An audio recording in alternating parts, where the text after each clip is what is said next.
And this morning, I'm thankful to have the privilege to share a little health nugget with y'all. Again, last Sabbath, we started talking about creation health.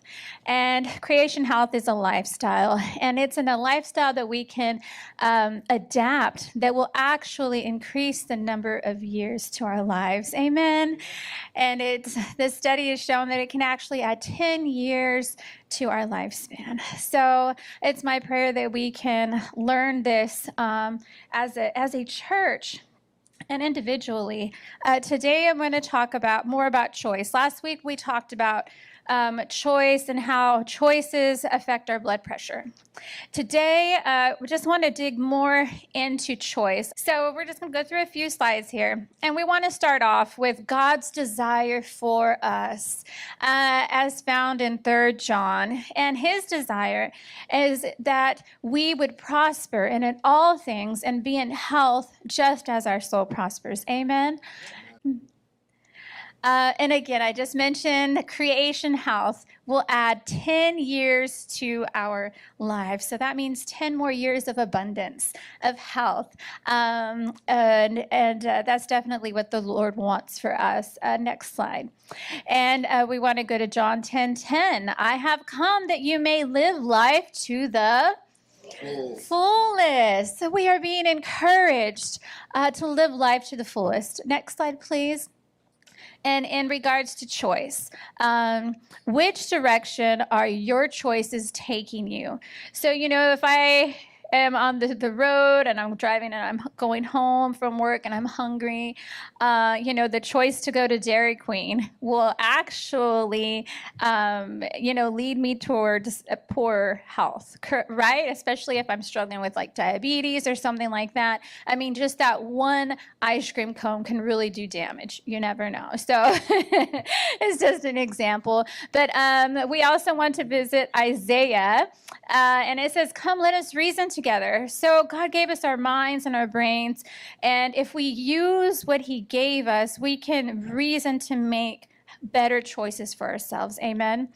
This next slide is just showing knowledge brings power.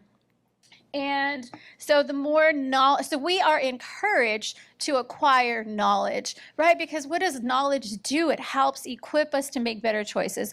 It increases, so reading increases our knowledge, listening to audiobooks, watching informative programs, using the internet wisely. These are all things that we can do to increase our knowledge. Proverbs 24:5, a wise man is strong, and a man of knowledge makes strength greater. So knowledge brings strength. Amen. And these are tools for success or tips for success. And this is what I want to just kind of highlight a few things here for us to take home today.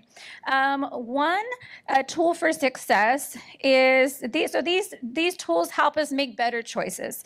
One is don't be distracted by the chaos, lack of sleep, or the demands from others. Keep focused on what the real issues are and the choices before you.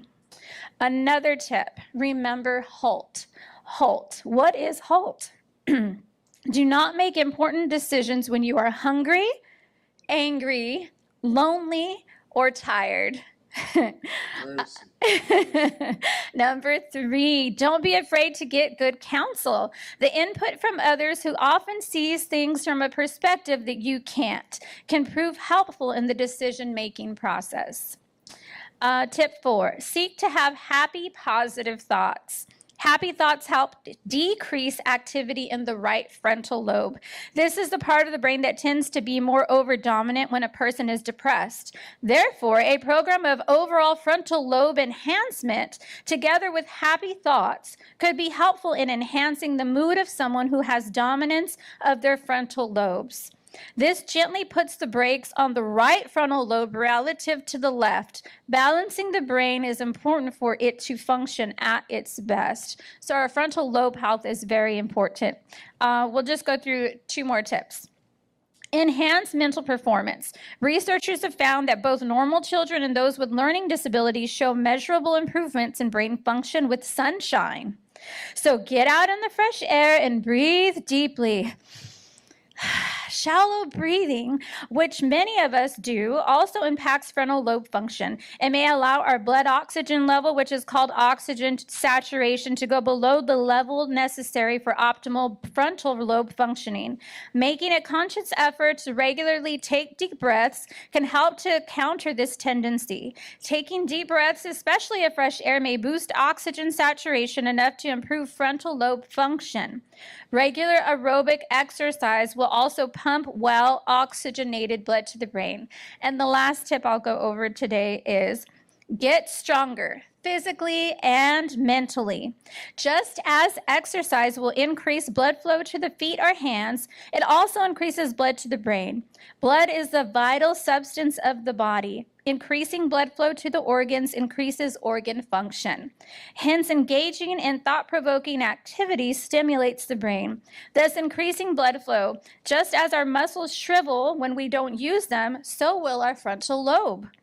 One study found that imagining a certain activity stimulated 80% of the brain circuitry used to physically perform the imagined task. Therefore, mental practice gives strength to the brain cell connections and helps a person prepare for when he or she will actually perform the activity. These are just a small number of tips that we are given for success in making better choices. So let's choose to live our lives to the fullest. Thank you.